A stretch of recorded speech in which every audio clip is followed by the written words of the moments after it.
मुंबई गोवा महामार्गावर बोरघर परिसरामध्ये पाणी साचलंय। पावसामुळे दोन्ही लेनवरील वाहतुकीवर त्याचा मोठा परिणाम झालाय।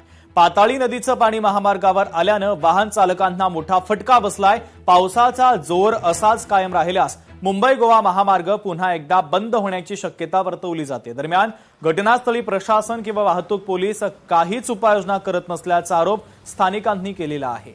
एकंदरीत जी परिस्थिती उद्भवलेली आहे त्याचा आढावा घेतलाय सागर कदम यांनी। पाहूया।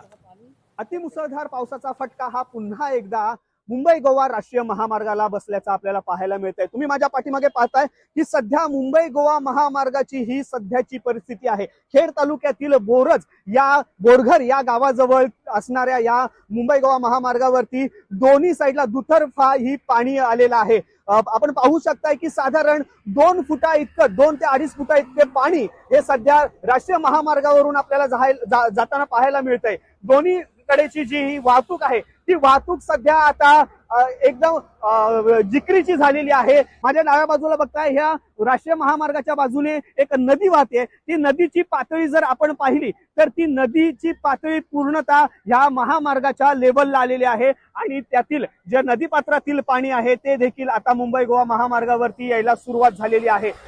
मात्र इथे कोणताही प्रशासकीय अधिकारी किंवा वाहतूक नियंत्रण करणारे जे पोलीस असतील ते देखील इथे आपल्याला सध्या पाहायला मिळत नाही आणि यामुळेच रिस्क घेऊन ही जी वाहतूक आता सध्या आपल्याला पाहायला मिळते। पावसाचा जोर हा वेळोवेळी वाढत चाललेला आहे आणि या वाढणाऱ्या पावसामुळे आता काही वेळातच पुन्हा एकदा मुंबई गोवा महामार्ग पूर्णपणे ठप्प होण्याचे चान्सेस आता इथे आपल्याला पाहायला मिळत आहेत।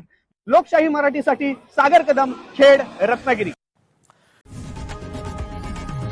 लोकशाही मराठी ऐका, पहा, जागरूक रहा।